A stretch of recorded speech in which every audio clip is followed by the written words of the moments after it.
LoRaWAN stands for Long Range Wide Area Network.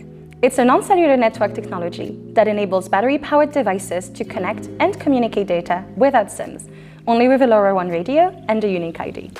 Hi, I'm Charlene, and today I'll be explaining what LoRaWAN is and also what you can gain by combining it with cellular connectivity options. The three key features of LoRaWAN are minimal power consumption, enabling device communication across vast distances, and supporting large deployments.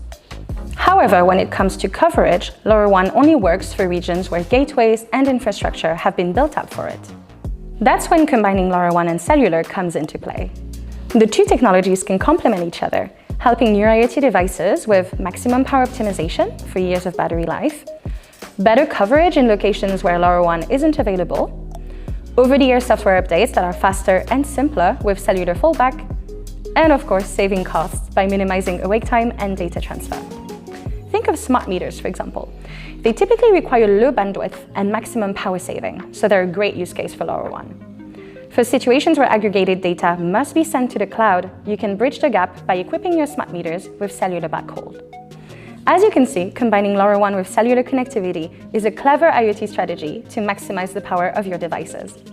If you want to dive deeper into a technical comparison between LoRaWAN and cellular technologies, such as LTE-M and NB-IoT, click the link below. I think we have. Yay! Thank you very much. All-Star season has been Tech Talk All-Stars.